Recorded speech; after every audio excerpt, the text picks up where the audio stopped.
Welcome to session 2 of our World War II Challenge virtual webinar series. Today we're joined by two best-selling authors, great historians, all-around good guys, and upcoming travel companions for us to the Marianas Islands and Iwo Jima. And today, the next stage on our journey across the Pacific, we're going to take a look at the Marianas Islands and the Philippine Sea just off the coast, and the use of those islands in the B-29 raids against Japan late in the war. First historian up today will be Jonathan Parshall. He was our historian on session 1, author of Shattered Sword, The Untold Story of the Battle of Midway. He kind of did a great Pacific War 101 for us last time, taking questions on a range of topics. After John finishes, we'll shift to James Scott, whose book Rampage, MacArthur, Yamashita, and the Battle of Manila was a best book of 2018, and his upcoming work will be on those B-29 raids over Japan, taking off from the Marianas Islands, with Iwo Jima as sort of a halfway stopping point. So first up, I'm gonna take off my screen, our title screen here, and switch it over to Jonathan Parshall, who will bring us into the Philippine Sea. Sounds good.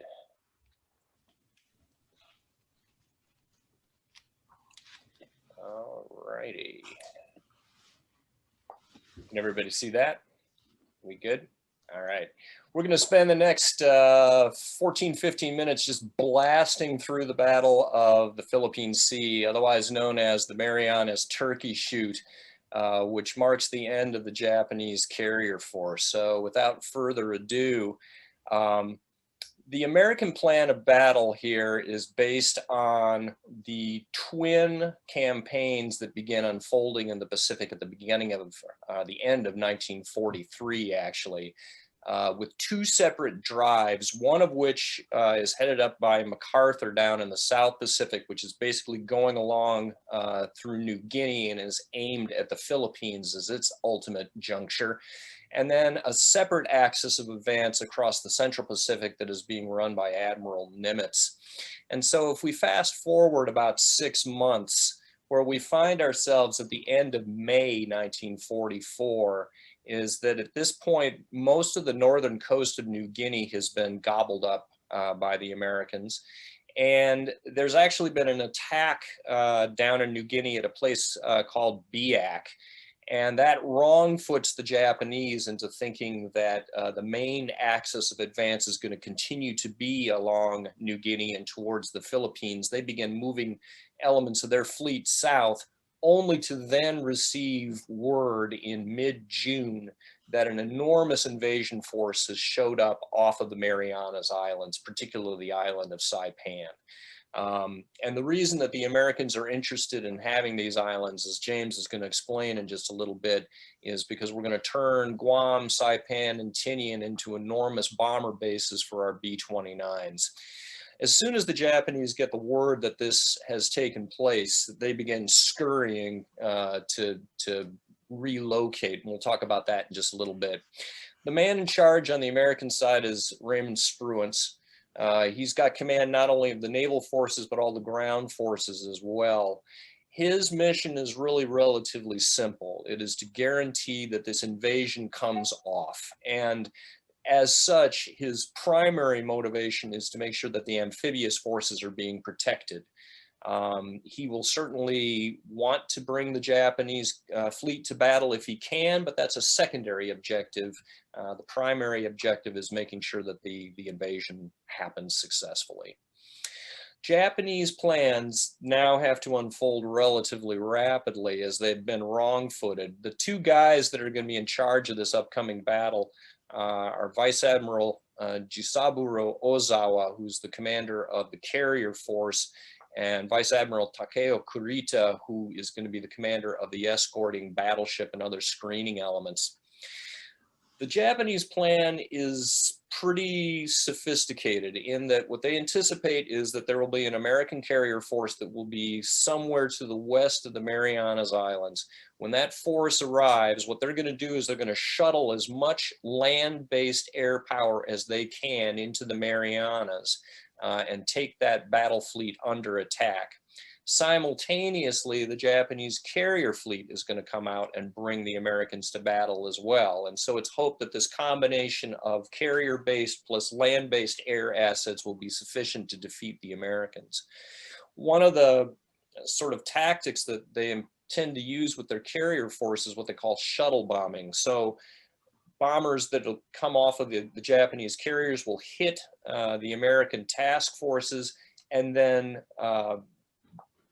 boogie over to the air bases that are on Saipan, Rota, and Guam, refuel, rearm, and then hit the Americans again on their way back to their carriers. So the Americans again will be sort of, caught between a rock and a hard place, if you will. There's just one problem with the Japanese battle plan, and that is if you take a look at the actual numbers of aircraft that they have in this theater, you can see that the land-based assets are on the order of maybe 300 planes, not all of which are going to be operational at any given time. The Americans are bringing 900 plus aircraft to this party. Can those land-based air assets survive long enough for the Japanese carrier force to show up, which itself only has about 435 planes, and still be able to beat this American force that has over 900? That's sort of the glaring issue. If we take a look at the opposing fleets, you can see that just in raw numbers of warships, the Americans are roughly twice as strong as the Japanese, and are bringing a grand total of 15 fleet and light fleet carriers to this battle to oppose 9 Japanese carriers. The Japanese at this point in the war are still flying the Zero as their primary carrier fighter. They've been flying this plane since the beginning of the war. It's beginning to get a little long in the tooth, particularly against the F-6F Hellcat, which is the primary American carrier fighter at this time. The American fighter pilots at this point are much better trained than their Japanese counterparts. And furthermore, all of these fighter assets on the American side are being coordinated centrally within a combat information center within each of the carriers, which means that whereas back in 1942, we might have been able to intercept an incoming Japanese raid at 20 to 25 miles, by the time we get to 1944, now we're hitting those aircraft 60 miles, even 100 miles away from our carriers.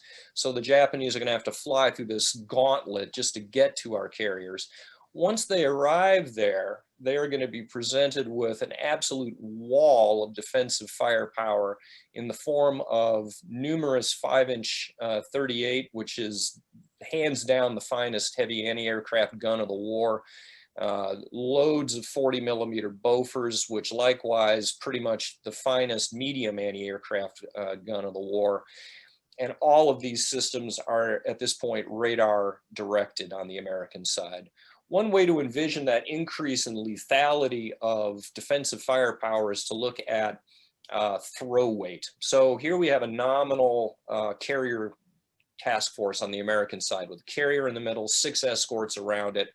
At the time of the Battle of Midway, this formation could put up about 32,000 pounds worth of ammunition in the course of a minute.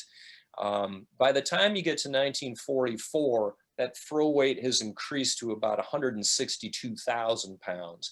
And it gets even worse than that because all of those 5-inch shells are now VT fused with little miniature radar transceivers in them that will explode if they get close to a plane, meaning that the lethality of those 5-inch shells has been increased by a factor between 5 and 7.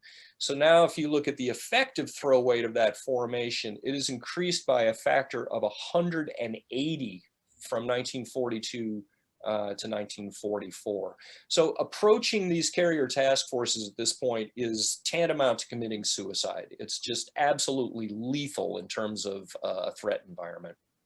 So if we take a look at what happens during the battle, June 15th, the invasion of Saipan begins. The Japanese very quickly scurry and bring their naval forces up from Tawi-Tawi and places down south, rendezvous on the 16th of June and began moving towards Spruance and Mitcher's task forces off to the west of the Marianas here. Spruance knows that Ozawa is coming. He's got numerous sighting reports from his submarines that indicate that there are Japanese naval forces that are converging on his location. And that leads to a little bit of an issue internally. There's a contest now between Spruance on the one hand and Mark Mitcher, who's his senior carrier commander, and all of the 4 carrier task group commanders as well, particularly Jocko Clark. All of these guys are just absolutely chomping at the bit to go charging off to the west and hit the Japanese carrier force as soon as possible. Spruance is concerned that there may be other formations that are out there that we don't know about, and he is basically keeping these guys on a very short leash and saying, nope, you're not going anywhere. We're protecting the amphibs, and that's our primary job. Which means that when the battle is actually joined, the Americans are now on the defensive. And so when the carrier fight begins on the morning of 19 June, the Americans haven't even spotted the Japanese force in a tactical sense. They know they're out there someplace, but they haven't been able to actually see them yet. The Japanese, on the other hand, have very good scouting, locate the Americans, and promptly begin launching 2 waves of attack aircraft in the early morning, followed by 2 more waves in the mid-morning, all of which go in and hit Mitcher's forces and are absolutely annihilated in the process, because even though Mitcher is not able to get into an attack stance, his defensive firepower, his defensive fighter cover is such that they just absolutely blow those attack waves out of the sky. So here's a picture of Alex Vrashu just returning to deck on his carrier, having shot down 6 Japanese torpedo bombers in the course of a single sortie, hence the name, the Marianas Turkey Shoot. The other gimmick that the Japanese were hoping to use, this whole notion of shuttle bombing, completely falls apart, because not only do the American carriers have sufficient fighters to defend themselves, they are also putting fighter groups over all of the islands and hitting anything that tries to take off or land on any of those airfields.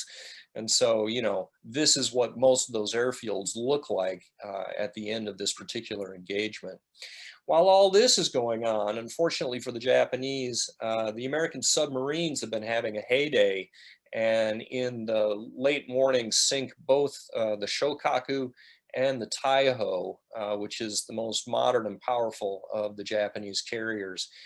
So by the time you get to the afternoon of 19th of June, Ozawa has lost 2 of his best carriers. He doesn't know what the status of his air power is. You know, a lot of planes have taken off of his flight decks. Very few have come back. He's hopeful that they're sitting on, you know, these islands and wants to renew battle the following morning. But as he begins to retreat later in the evening, he's told by Naval GHQ to go ahead and break off the battle. The following morning, the Americans finally in the afternoon are able to detect the Japanese carrier force and launch a very late strike against it, when it ends up hitting the Japanese around late afternoon. And a lot of these flyers are going to be coming back after dark, which leads to Mitcher actually turning on a lot of the searchlights on his carriers to guide those planes home. But this strike succeeds in sinking a 3rd carrier, the Hiyo. Here's a picture of some of those ships, including the carrier Zuikaku, under attack late in that afternoon. And that is pretty much the end of the battle. From a tactical sense, it's really kind of a snooze, to be honest. So in terms of the aftermath of this thing, these are the respective carrier forces that came into this fight. And also the aircraft totals down at the bottom, 911 for the Americans, 435 for the Japanese. The end tally is that the Americans lose about 100 planes, most of those being in that afternoon strike. The Japanese lose 3 aircraft carriers, damage to 3 more, and lose more than 400 aircraft as a result of this particular battle. It's an absolute walkover, and it's completely devastating for the Japanese. So the first major consequence from that then is that Japan's carrier force is permanently ruined. They will never be able to go forth and seek battle again with full flight decks. And from now on, what few carriers they do have can only be used as diversionary forces because they cannot offer battle anymore. That leads directly to consequence number 2, which is the Japanese are aware of the fact that conventional tactics are no longer appropriate against American carrier task forces. It just doesn't make any sense to take a year or a year and a half to train a carrier aviator only to throw that guy's life away within the context of 1 or 2 combat sorties. It's crazy. And they recognize that. And so they begin thinking about, well, are there other ways that we can go after these carriers using less well-trained pilots with different flight profiles that will be more effective against these sorts of targets? And the result of that is going to be the development of the kamikaze force later on in the war. And that is what I have got for you today. So with that, I will turn it back over to Nathan. Hi, John, and thank you for that. And I appreciate your use of the technical term boogie for the movement of the Japanese forces. So was that a Nimitz or Spruance or Clark? Who's? It's in the primary sources somewhere. I'm sure I can find it. Yeah. Okay. All right. So we've now covered the naval side of the Marianas Islands, and now James will take us to what we build on those islands and its consequence in the war. And James is in a festive mood today. He told me he just turned in his manuscript for this book, so is kind of arms up in the air, hands off with his work now. So James, I'll turn it over to you now to take us to the Marianas and Japan. Awesome. Thanks, Nathan. John, it's always great to join you here. John's one of my favorite people, so it's always a treat to get together and talk history. I'm going to try to share screen here and see if this works. Are you guys seeing the slide there? Is it okay? Great. So sort of scroll through here, sort of picking up where John left off. I mean, one of the really the most important elements of the capture of the Mariana Islands was, of course, the ability to turn these islands into air bases from which we could then take the war directly to the Japanese people. To begin with, I want to introduce you to Brigadier General Haywood Hansell. He was a 41-year-old who had helped plan America's air war against Germany before moving to the Pacific in October of 1944. There, he headed the 21st Bomber Command, which would be a job in which he'd served really as America's top prosecutor in the war against Japan. Now, at his core, Hansell was really a gentleman. He loved Shakespeare and Gilbert and Sullivan operettas. He likewise despised firebombing of cities, which had played a dominant role in the air war in Europe, while advocating instead that America execute high-altitude daylight precision strikes to knock out Japan's industry, while also minimizing the deaths of civilians. But as Hansell soon discovered, he'd taken on a massive challenge in the Pacific. The battle to retake Guam, Saipan, and Tinian in 1944 had proven incredibly destructive. So that made the job of turning Saipan into Hansell's air bases nothing short of Herculean. Not only had the battle reduced the island's towns and villages to rubble, but Saipan's few roads could handle little more than bullock carts. That left engineers armed with dynamite, jackhammers, and bulldozers to level hills, blast coral quarries, and cut roads through sugarcane fields, moving a staggering 4 million square yards of rock.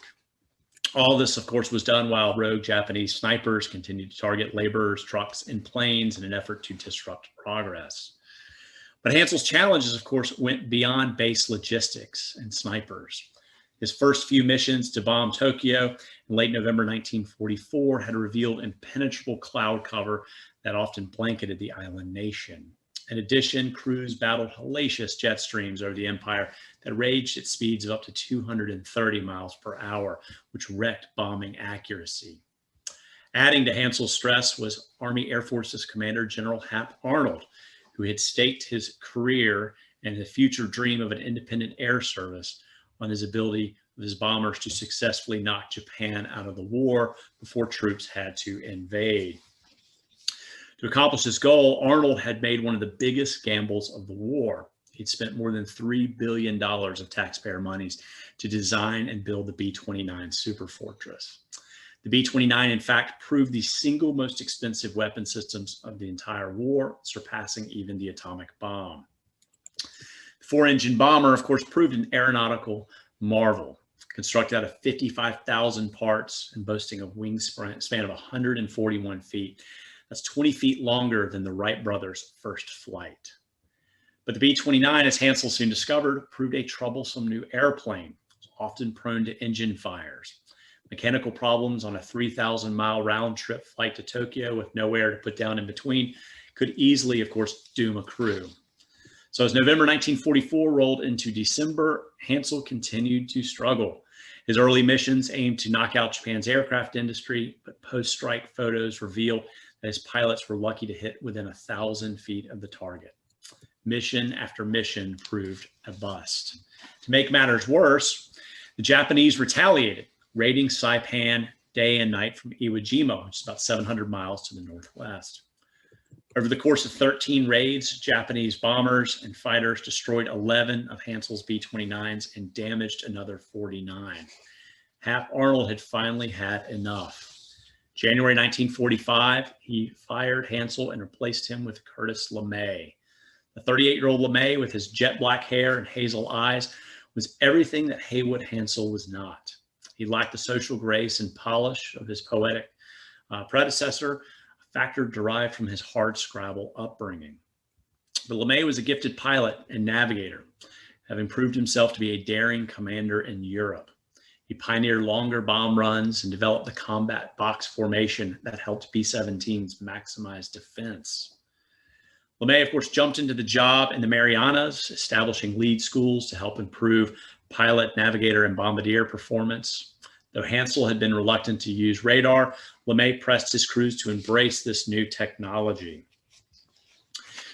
Despite those efforts, however, LeMay, just like Hansel, struggled with Japan's terrible cloud cover and ferocious jet streams, which combined to stymie his attacks. The days soon turned to weeks as January rolled into February and then March. Yet American bombing results remained poor. The stress not only weighed on LeMay, but also Hap Arnold, who suffered his fourth heart attack of the war in late January. LeMay needed only to look at what happened to Hansel to know the fate that awaited him if he failed to produce results. Quote, "If you don't succeed," Arnold's chief of staff warned him, "you will be fired." Something had to change. To successfully attack the enemy, LeMay realized required a radical rethinking of American strategy. One so unorthodox, so perilous, and morally fraught that he refused to tell his superiors back in Washington. He would go it alone. LeMay planned to bring his bombers down from 25,000 feet to as low as 5,000 feet. To avoid turning the mission into a bloodbath, he would push his attack from day to night, and he'd eliminate formation flying. He would likewise strip most of his planes of guns, a move designed to free up weight to carry more bombs. He also planned to put every flyable bomber in the skies in a mission over Tokyo that was appropriately dubbed Operation Meeting House. But LeMay planned to swap out more than just his tactics. Gone was his pinpoint focus on Japan's aviation industry. Instead, he would unleash his bombers, armed with napalm incendiaries, on Tokyo's urban industrial heart, an area crowded with civilian neighborhoods where homes often doubled as small factories, creating a wartime cottage industry. The jigsaw puzzle piece you see here literally represented the target area, an 11 square mile swath of the city, predominantly, which centered over 7 wards with a total population of about 1.1 million. Asakusa Ward, which you can see here, sort of the darkest ward sketched in here, boasted a population density of about 135,000 people per square mile. Now, LeMay knew that his incendiaries did not discriminate, that the fires his bombers set would burn everything and everyone in their path. And beyond the moral questions, the mission ran contrary to America's long-standing policy of precision bombing, the tactics his predecessor, Hansel, had adhered to for years in the air war over Europe. The mission, of course, wasn't without serious risks. LeMay's intelligence officers warned him that at such low altitudes, he could expect to lose as much as 70% of his bomber force. That translated into a potential loss of more than 200 planes, not to mention the lives of 2,200 airmen. That wasn't lost either on his air crews. Quote, "We were dumbfounded," recalled pilot Ben Robinson. The tactics to be used on this mission were tantamount to suicide. But LeMay doubted such predictions, and he believed it was a calculated risk worth taking. Crews then hustled to fuel the more than 300 bombers, while others hoisted incendiaries into the bellies of the B-29s. LeMay arrived at Guam's North Field shortly before sunset on March 9, 1945. There, he watched the first B-29 lift off at 5:36 p.m. Others followed from runways on Saipan and Tinian in 50-second intervals. Even at that rapid pace, it would take nearly 3 hours to launch the more than 300 bombers, forming a loose single-file line that stretched more than several hundred miles along what the airmen called Hirohito Highway. Now it was a cold March night in Tokyo. Snow had fallen a few days earlier, blanketing the narrow streets and parks. Though the sky was clear, that Friday gusts of bitter wind blew out of the northwest, chilling those brave enough to venture outside. 7 minutes past midnight, the first bombers arrived over Tokyo. Their bomb bay doors yawned open, spewing their loads of incendiaries. At 12:08 a.m., the first bombs rained down across Fukagawa Ward. 2 minutes later, blazes erupted to the east in neighboring Jodo Ward, followed by Honjo Ward. Other bombs fell in the 6 wards to the west, while incoming B-29s sowed a heavy north-south line of incendiaries across Honjo Ward, creating essentially a wall of fire. As those fires feasted on the city, the resulting hot air rushed skyward, creating thermal updrafts that battered the bombers in the heavens. At the same time, that depletion of oxygen at the center of the fire created a vacuum, pulling in air from the perimeter to fuel the growing inferno. That rush of air, which reached 70 miles per hour, spawned a firestorm, similar to what had devoured Hamburg and Dresden in Europe. Winds then bent the thermal updraft closer to the ground, turning the city literally into an oven. Fires in Jodo Ward soon merged to create a single blaze that spanned the entire district. The same thing happened in Asakusa Ward. The flames in Fukagawa then collided with the blazes in neighboring Honjo and Jodo, creating literally a massive inferno that devoured 3 wards at one time. The winds drove the blaze leeward, creating a tidal wave of fire about 3 miles long that literally rumbled across the capital, feeding on block after block of homes, shops, and businesses. Now, like many in the capital, 12-year-old Katsumoto Satome was in bed as the first bombers buzzed overhead. He was from a poor working-class family, a junior high school student who'd been conscripted for the war effort, where he hauled scrap for Kubota Ironworks. His father burst into his room that night and shouted for him to wake up. The roar of the bombers greeted him when he opened his eyes. And despite the blackout curtains in his family's house, light flooded the windows so bright that he could actually read the characters on a wall calendar of the room. Across Tokyo, residents sought shelter in 3 types of locations. The first were home bunkers, which were primitive and often dug just a few feet deep. Others sought out concrete structures like schools, train stations, which served sort of as large communal evacuation points. Lastly, residents fled toward the few open parks, which served as open spaces in an otherwise very congested city. Residents who remained in home bunkers for the most part largely all perished. So too did many of the people caught out in open residential areas, where the blizzard of sparks and the superheated air caused clothing and even hair to burn. It was so hot, in fact, that the asphalt roads really melted and became gooey, sticking to the soles of your shoes or even the tires and rims of bicycles. Concrete buildings initially proved a safe haven until surrounded by flames. Temperatures soared to the point that glass liquefied. In a few cases, fire proved hot enough even to melt concrete, which typically does not occur until temperatures reach about 2,800 degrees. With the windows melted and doors gone, corridors and stairwells of these buildings, like schools where people had taken shelter, really functioned a lot like chimneys, funneling that superheated air through these structures along with toxic gases. Lastly, residents fled toward open areas and bridges, including Sumida Park.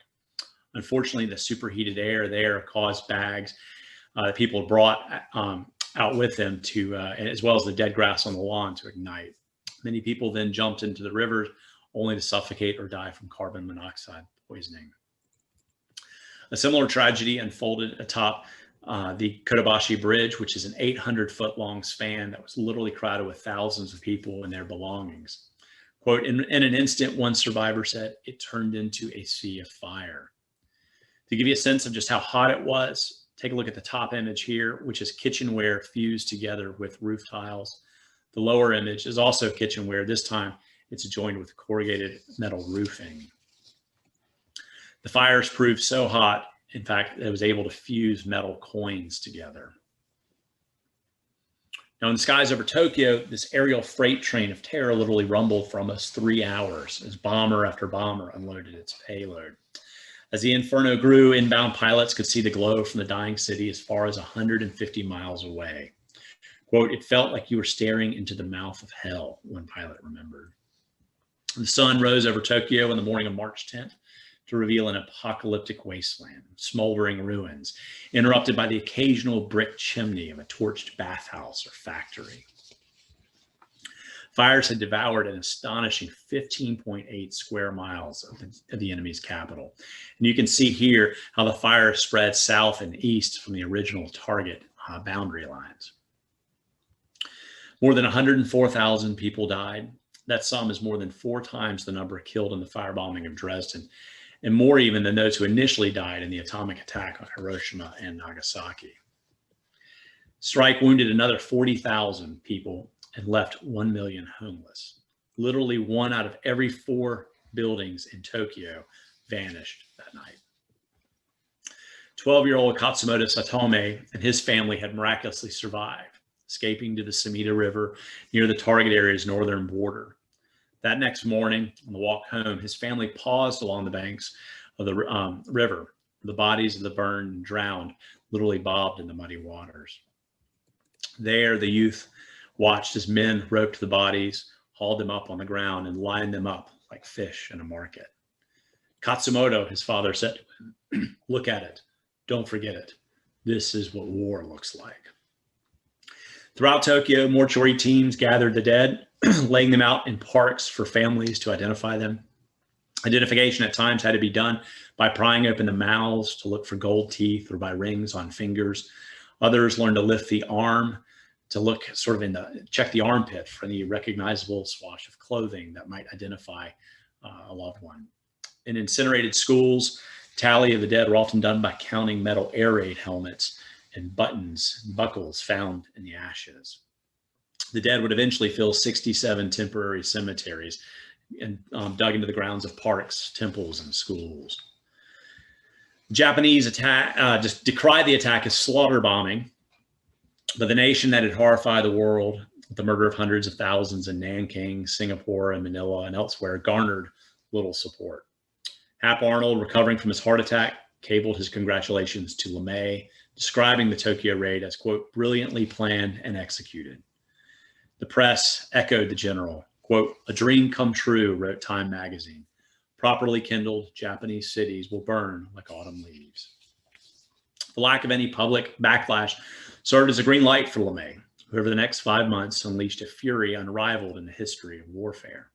City after city, town after town soon fell victim to his bombers, culminating in the August attacks on Hiroshima and Nagasaki.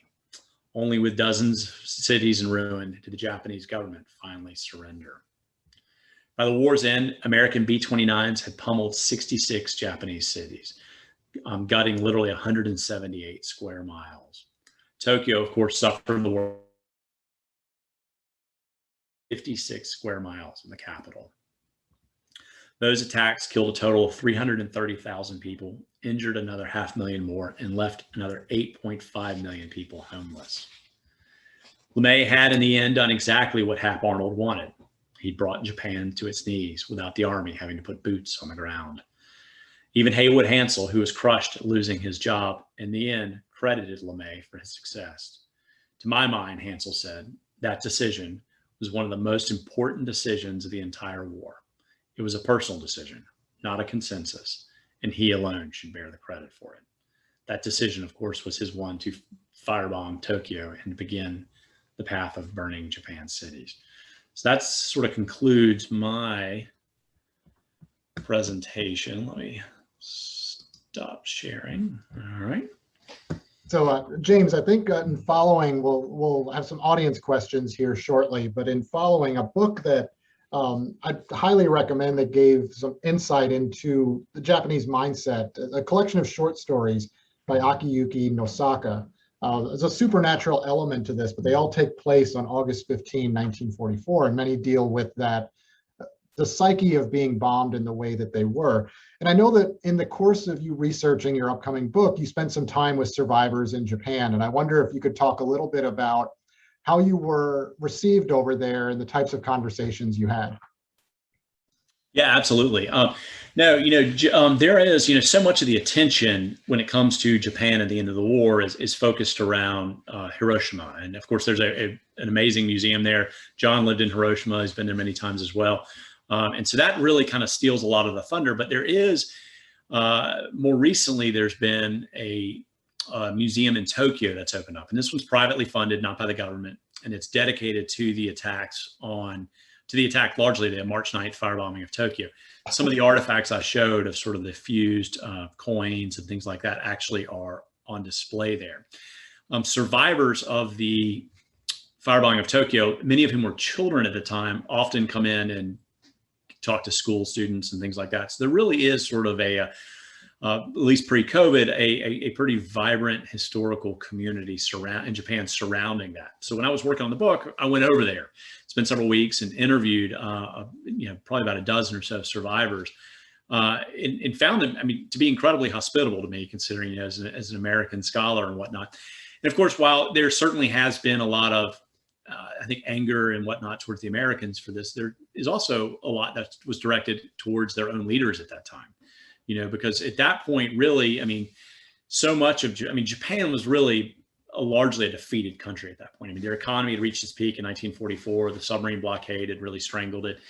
Japan did not have a path to victory at that point, and yet they continued to press on. And so the burden then of that continuation really fell on the backs of the people once the B-29 campaign began in earnest. And so, I think that the idea being that, so many of these people and these families were, of course, that was a cottage industry there. They were the workers in the factories, and that the hope was they would sort of rise up and force their government to surrender. Of course, that eventually does happen, but it takes several months of this awful destruction for it to happen. So but in general, there is, I found it to be a really fascinating opportunity for me to interview these folks, to be able to get their stories, what it was like on the ground.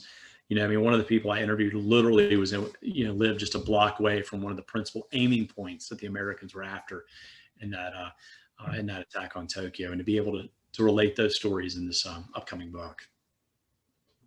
Now, John, we've had several questions about death tolls and Japanese mindset and perspective, and you deliver a lecture sometimes where you discuss the levels of death in the Asia Pacific theater overall and sort of a spectrum of awful. And I wonder if you could chime in that would sort of sum up some of those questions about death tolls and mindset. Yeah, absolutely. One of the sort of the queasiest parts of our tour that ends up in Japan for me is getting up in front of an audience of people in a hotel in Hiroshima and talking about the end of the war and trying to erect some sort of a moral framework around, did it make sense to drop the bomb or not? And in some cases, presenting that answer to actual A-bomb survivors. The numbers are really squishy. But in broad strokes, I can tell you that if you look across Asia as a whole at the end of 1944, pick a number, somewhere between 450 and 600,000 people are dying every month. The vast majority of those, about 80%, are civilians of one flavor or another, either Japanese or primarily Asians who are under Japanese occupation, Chinese, Vietnamese, and Indonesians primarily, because there's massive starvation going on at this point because all of the food distribution networks have fallen apart because of our submarine campaign, among other things, but also just because, frankly, the administration of the Japanese conquered territories was absolutely awful. So I think what you have to do is we have to broaden our calculus away from just looking at the dropping of the bombs as, okay, American lives saved versus Japanese lives lost, and broaden that to say, okay, well, there's a lot of dying going on in Asia as a whole. And until the war ends, that dying isn't going to end either. And so for everybody's sake, really, the faster this war ends, the better it is for everybody concerned. And as you mentioned, yeah, I have about a 20, 30 slide presentation that kind of builds up those numbers, but they are truly staggering numbers as we get to the end of the war. And Nathan, one point to add on the Johns as well is that, at that point in the war, by 44, early 45, the patience with the war is really running out among American leaders and among the American public. And you look at what it took to sort of bring Germany to its knees, years and years of British and American bombing. And here we are just beginning an aerial campaign against Japan. And there's no appetite to spend 4 years like the Allies had to do in Europe to try to beat Japan down. I mean, they really were hell-bent to try and find a way to break them as quickly as they could. Yeah. And that leads into a question I have from David Dorgan about these fire bombings. Was it broadly known in the U.S., accepted as hey, this is war, or did the U.S. public have negative opinions on this strategy? Overall, I mean, there was a real, no, there was not a lot of pushback. The short answer is very little pushback at all, both publicly and even privately. At that point, you have to understand, I mean, the American public had pretty hard ideas in its psyche of what type of enemy the Japanese was at that point. I mean, the stories had come out about the Bataan Death March, things had come out about what was going on in Manila, Nanking and whatnot. And so the public was, had a pretty rough view of the Japanese as sort of barbarians and whatnot. And so there wasn't a lot of sympathy there. I mean, if you look at like the Gallup opinion polls, even in 44 and 45, I mean, they were all about, the majority of Americans were in favor of this kind of attack. You did have a little bit, I mean, occasionally, looking at the historical record on this, there's the occasional letter to the editor, things like that, where people would, write in about the tragedy of civilian, lives lost. Secretary Stimson, War Secretary Stimson wrote in his diary as well about that he was surprised there wasn't more Americans speaking out against it. But in general, no. I mean, and there was an effort initially after LeMay did his first big firebombing attack on Tokyo on March 9th, he followed that right away with a blitz in which he hit several other cities. And, Lawrence Norstad, who is at that time was really kind of filling in a lot of ways for Hap Arnold, who was out with a heart attack, goes to the Pentagon and gives this big press briefing in which he really tries to say that this isn't this isn't area bombing. This is really about precision bombing and a new method. And it's a terrible way in which he tries to kind of gloss over it. And I think if you really look at it, and I think at that time the press too was really, people understood exactly what was going on with it. So and in the end, those efforts to sort of gloss over it weren't even really necessary. And I'll switch over to John here for a really good follow-up from Tim Cole. How were Americans viewed at the beginning of the occupation? Was there any attempt at a vengeance or backlash for the firebombing or the atomic bombs? Actually, it was amazing how quickly the Japanese people were just like, okay, that's over with. Thank God. And so no, there was practically nothing in the way of any sort of organized resistance or even, unorganized resistance, honestly. I think that in the main, the American troops comported themselves extremely well in Japan. They won the sympathy of the Japanese people very quickly. It obviously helps that you come in with a lot of food, among other things. But there was a case, for instance, in Tokyo where a schoolgirl had been hit in an intersection by a vehicle of some sort, and an American truck full of soldiers immediately stopped. They made sure she got medical attention promptly, you know, et cetera, et cetera. Little things like that paid huge dividends in terms of turning around civilian dread at what that occupation was going to look like to being actually, this is okay. We're, you know, we're generally being fed. The troops are generally behaving themselves. So yeah, very little in the way of resistance to our occupation. Tamara Henderson has a question. I think based on the time period we discussed, a mid-44 to the end of the war, what was the role of Britain and, say, the Soviet Union during this time period? James, if you want to start on, yeah. Sure. Yeah. Sorry, I mean, yeah, they're not much. I mean, really at all. I mean, the Americans were running the firebombing campaign and the B-29 campaign. The U.S. Navy was helping out with that, with carrier raids against Tokyo and other Japanese targets. The Russians in April that year announced that they were not going to renew their neutrality pact with the Japanese, which gave the Japanese a heads up that the Russians could end up becoming an adversary. That said, the Japanese kind of held out this futile hope that they could use the Russians as a mediator to broker some sort of peace that would give them better than a unconditional surrender. But that was really just pie in the sky dreaming. And of course, all of that, you know, comes to an end when the Russians actually invade Manchuria after a couple days after the attack on Hiroshima. And that just becomes yet more pressure being put on Hirohito and the Japanese government at that time, with firebombing campaign, the atomic attacks, and then of course the Russian invasion as well. So it's just sort of one of those sort of last straws, if you will, that sort of break the camel's back. Although, Michael, go ahead, John. I was just going to say, I'm very much in the Rich Frank camp, though, when it comes to the relative weighting of, you know, the intervention of the Russians versus the shock impact of the dropping of the bombs. I think it's unquestionable that the dropping of the bombs were the more important of those factors. It took several days, frankly, for the full scope of the Soviet onslaught in Manchuria to even become apparent in Tokyo. They thought that it was, you know, some sort of a local counterattack at first. What they didn't know is there was an entire tank army that was moving across, you know, essentially a completely unoccupied desert that was about to hit them in the rear.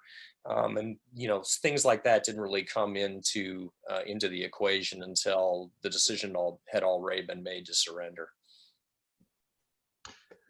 Going back to James, did Hansel really believe what he said about LeMay's success, or was that a public comment in support of the war effort in general?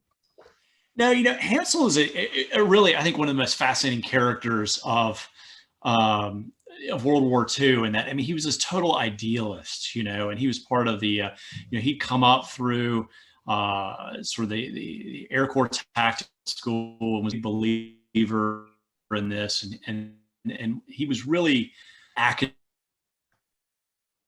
predator, if you will, and he did believe this. Now, don't get me wrong, he was stunned when he got fired. I mean, he literally is actually said that it felt like the whole world was sort of crashing in on him. And he was initially very bitter and sent off like this long 10-page letter to Hap Arnold, you know, basically, you know, trying to explain himself and whatnot. Of course, Arnold just basically sends a quick note back saying, thanks, we all appreciate what you did, but, you know, whatever. That said, if you go through Hansel's personal papers, which I did, they're out at the Air Force Academy in Colorado Springs, in his personal writings and things like that later in life, particularly in the 70s, you know, he wrote several really great memoirs about the development of American bombardment theory and whatnot. And during that time period, he was corresponding with people like Ira Eaker and others who were sort of there at the forefront of it as well. And his sense and sort of appreciation of LeMay are very evident there. In fact, he's asked at one point, you know, to name sort of the best commanders of World War II, you know, and the best. And he says, of course, people like, you know, George Marshall, Carl Spaatz, but he also names Curtis LeMay. And you know, and so he really, and in his personal letters, he agrees as well. He even sent LeMay in April of 1945 a letter congratulating him after that. He did say, look, you did a great thing and all, and that But I do think we're going to have to revert back to daylight precision raids if we're going to finally sort of get at, their pinpoint industry. And of course, LeMay did some of that. He still used precision raids to go after the oil industry later in the campaign, as well as in the firebombing campaign. But Hansel was, I do think there was genuine admiration there. I mean, the two men, they stayed in contact. They were asked at times to speak together. And I don't think he ever really held it against LeMay. Though it is true, it is very clear from his record, he remained bitter at Arnold for firing him literally up until the day he died. And a little bit of a follow-up here from William Barton. How do you see LeMay's decision and prosecution of the air war in conjunction to his later leadership of Strategic Air Command? One of the things about LeMay is he was an engineer. Okay, he went to Ohio State. He worked all night in a steel mill in order to pay for his own college. He ended up, in the engineering fraternity, ended up with an engineering degree. He approached everything like a problem that had to be solved, and he was very meticulous like that. And so he did the same thing in Europe when he gets over to Europe and he's trying to figure out what's going to be the best way to sort of go up against the German defenses. How are we going to figure out the best sort of combat box that we can fly? Artillery. He comes into Japan. He does the exact same thing. Hansel's operation's not working. Let's troubleshoot it like an engineer. Let's figure out how to fix it. Let's fix it. And he really does the same thing when he takes over with Strategic Air Command.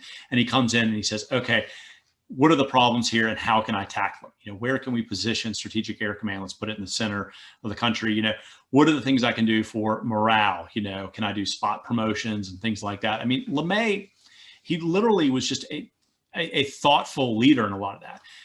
He did later in life, of course, struggle hugely when he rose up high enough to become, where he was having to deal with political issues, because one of the things is one of his aides once said, he's like, you can't treat politicians in the public like as you do combat decisions, in wartime. And of course, I think that's where LeMay's career later begins to unravel during the Kennedy administration, of course, during his disastrous run as VP with George Wallace. But I do think you look at what he did in Europe, what he did in China, what he did in Japan, and then of course what he did with Strategic Air Command. It's all the same pattern of how you solve those problems. Eleanor Cannon has a question, and sort of the big book on the bomber mafia, so-called Malcolm Gladwell's latest book, more like a spoken word audiobook style. The academic research into creating an ideal accelerant, including testing on mock Japanese cities, do you find that to be accurate? Now, I haven't read Gladwell's book just because I'm really bitter that he put out a book before I did, I'll be honest. But I did thumb through the citations of it at Costco one day to see what kind of research he did. And so just to make sure there wasn't anything that was missing. And of course, all sort of joking aside, I mean, it is, as much as you hate to be scooped as a writer, I do think it's great when somebody like Gladwell, who has a really big platform, can draw attention and new interest to World War II and to bring people who might not otherwise be interested in these topics over to it. So I do think there's a lot of value there. The mock Japanese villages at Dugway Proving Ground are fascinating. If you look at the old photographs of them, are really riveting.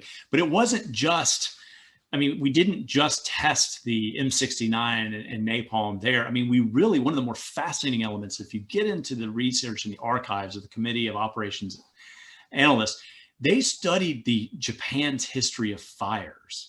And so they recognized that, Tokyo, for instance, the 1923 earthquake, which burned up much of Tokyo and Yokohama, they understood that Japanese cities were really kindling and they were susceptible to burning. And they didn't just look at that. They looked at a number of different fires as well. They also brought in insurance adjusters who had gone over and helped after the big Tokyo fire to sort of see what kind of ideas they had, as well as firemen and fire advocacy groups as well. So it really was, the testing of it, the studying of the Japanese cities, the studying of the construction materials. Of course, when they actually did build the proving grounds at Dugway, they were really, they went over to Hawaii and took tatami mats out of people's homes, out of temples. They even built a tatami factory in order to be able to replicate, the type of iconic floor covering. And so they were really, I mean, there's actually a report at Harvard that was put together by Standard Oil right after they did that, because that's who, of course, led these tests, in which they detail all the effort they made to replicate. I mean, they didn't use nails, they used mortise and tenon joints. I mean, they did everything they could to try and recreate it as accurately as possible. And I think it was truly pretty fascinating. Horrifying attention to detail. Yeah. Yeah. I mean, truly interesting though. Yeah. I think a good candidate here for last question from Dave Bergeron. Any thoughts on the use of the bomb on Nagasaki as a political statement directed at the Soviet Union as opposed to a means for forcing a surrender? Yeah, I just don't buy into that. Basically, once the machinery has been set in motion to drop the atomic bomb, it really has been turned over to the local military commands, LeMay and the bomber group guys. And what they've been told is, we need to create the maximum shock impact possible. And you are to create this impression that this is not a one-off. This isn't a, Hiroshima wasn't just a science experiment that we shoved out the bomb bay. This is a weaponized technology that is in production, and we can drop as many of these things on you as we want to. So the way to create that impression is to have a relatively short window between the first bomb and the second, to convince the Japanese that in fact there are going to be more of these coming, and in short order. And it does have that effect. Even Army Minister Anami, who was one of the hardest of the hardliners, he had said after Hiroshima, "Oh, I'm sure this is just a one-off." And then after Nagasaki, he was like, okay, they probably have 100 of these things. It didn't change his opinion on not wanting to surrender, but at least he had, gotten created in his head the exact impression that the Americans wanted to be created. It's certainly unfortunate, that there was only a 3-day window between those two bombings. And in the political situation you've got in Japan, where there are really only 8 people that have any decision-making power whatsoever, that political apparatus was simply not able to react quickly enough to decide to surrender before Nagasaki gets obliterated. I don't know what to say, except that's horrible. But that's kind of how the political cookies crumbled within Japan. And James, you had anything you wanted to add on that? Yeah, no, I mean, I think John covered it. The only thing I'll add to that is just, it took so long too for them to get any real information out of Hiroshima, because I mean, the city was so decimated by the bomb. And then of course, when everything's knocked over, then this huge firestorm erupts. And so it's literally about 30 hours before the first outside rescue units can even get into the city to sort of grasp just how bad the destruction is, because of course, all their rescue services, their hospital services, and everything else are for the most part just wiped out. I mean, so there's a slow information. It's slow getting it out to be able to get it back up to the decision makers. Yeah. Well, John, James, thank you for your talk today. It's fantastic. The questions again were great. Again, this is part of our Crescent City Classic virtual World War II challenge, accumulating miles going from Pearl Harbor to Tokyo Bay. My team just reached Kwajalein today, so we're moving along. We're actually well ahead of schedule from where we should be. And we'll be back in mid-August with James Scott, who will be discussing the Philippines and specifically the Battle of Manila. So we'll see you again next August. Thanks everyone for tuning in, and we'll have this recording up as soon as possible. Thanks. Thanks, everybody.